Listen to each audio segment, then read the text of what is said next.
There is one thing we all need to remember at all times. We are all vulnerable. We are designed by God to be vulnerable. Vulnerability is part of our being, just like sexuality is part of our being, or rather at the core of our being. Sexuality is a core of our being, and part of sexuality is vulnerability. So, you are a vulnerable creature. That is something you ought to embrace and accept. It will become pathological if you fight this, or you become resentful towards yourself and towards God for this. Now, why do I need to remember you about this? It is because you are a vulnerable creature that Christ told you to beware that no man deceive you. Now look, some deceptions are so obvious that you can't fall for them. Someone comes and tells you, a Nigerian prince died yesterday and he wants to hand you his inheritance of $100 million. You immediately would think, come on now. You seriously think I'm so stupid to fall for something so obvious? So no, you wouldn't fall for it. A scam or a con has to be convincing and relevant to you. At least it has to appear to be relevant to you for you to fall for it. And we are all vulnerable creatures. So all of us have times in our lives when we are extra vulnerable. When are you extra vulnerable? When you're going through a transition. You added one job, now you're going to the next job. Or maybe you're moving from one place to another. Or maybe some relative passed away. Or you meet new people. We all go through transitions in life. And transitions imply that one security is replaced for the next. A transition is you going from security to security. It's the same as you are on a ship and you need to transfer to another ship. Where do you transfer on the other ship? Instead of going to land, you transfer right on the ocean. Let's say that you have two ships, they meet one another on the ocean and they stop for a while and then the people transfer and then go to the next. That's how you can describe it. So it's risky because you're on the middle of the ocean or in the middle of the sea. You have two ships, no land to hold on to. So you have to deal with a ladder between the two ships. So that one ship, you're safe in it. And then you have to go to another ship that's also on the sea. Between those two ships, there's only sea. If you fall in the sea, you either drown or you have to swim. And when you have to swim, there are sharks around or whatever, or the water may be too cold. And so you have this ladder from one ship to the next on the middle of the sea. That's how transitions can be described in life.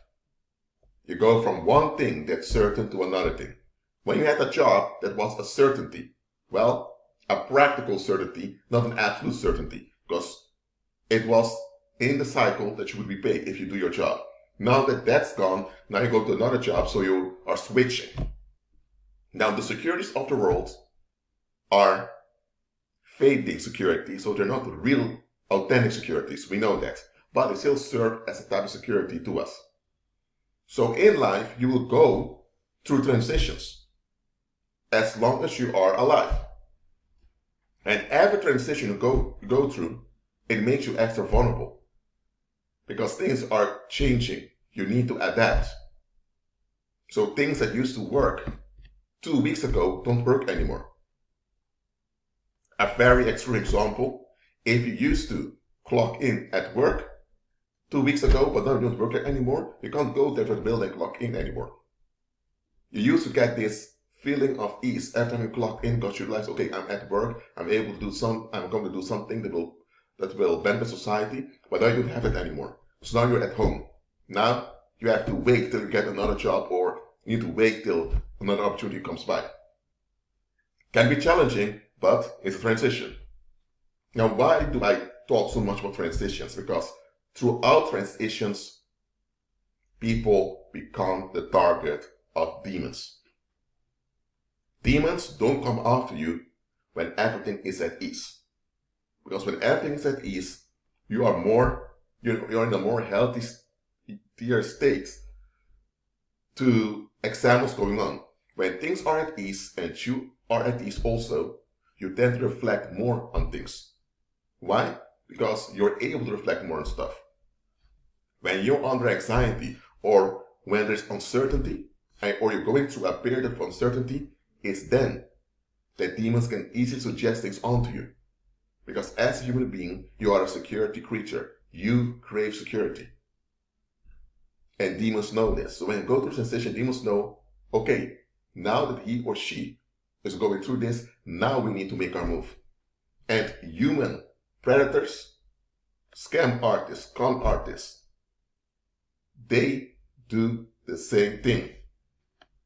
They can sense in their inner radar that you're going through a transition. They can sense that you're going through a rough period or that you're going through a relocation. They can sense it. And once they sense it, they come after you like bees go after honey. And they study you. And once they study you energetically, they know how to trick you. So, anytime there is a transition in your life, whatever type of transition is, beware. There will be con artists, scam artists on the loose after you. Most people don't consider this. They think that con artists and scam artists go after people that have it all. No. Because people that have it all, they will ask you why they need your offer.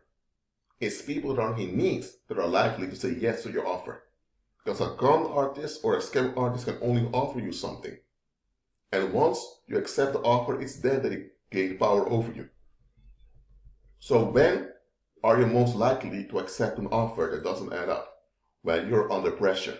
When things need to be resolved quickly, but you know how to resolve them. It's when you are in need. And the answer to your needs is not instant, it's then that scam artists come and offer you a counterfeit. So, one way to counter being tricked by scam artists and con artists is to examine the people you are involved with. If you are involved with someone who's mostly emotional all of the time, consider limiting contact with that individual or consider whether that relationship is good for you or not. Because when you're going through a transition, the last thing you need are people that are hyper emotional all the time. Or people that just don't want to deal with stuff, they just want to be left alone. People that have this chronic attitude of wanting to be left alone, or people that are so emotional, maybe not towards you, but about others all the time, beware of them. Because when you're going through a transition and demons need to use people, they will use those emotionally charged people to hinder you or to pollute you. Or let's say that you got an offer and the offer appears legit, but you have some doubts and you want the honest opinion and consideration of others. Someone that's hyper emotional may say, oh, well, it looks good, so do it. They look at it superficially. The people around you should be a positive addition and strength to your life, not a liability. A lot of people have our liabilities. So, don't just pay attention to your inner radar. Pay also attention to people you have around you. Because the people around you are the first ones a scam artist or a con artist needs to pass through to get to you. That's why some con artists seek to isolate their victims before they make their offer or before they make their move.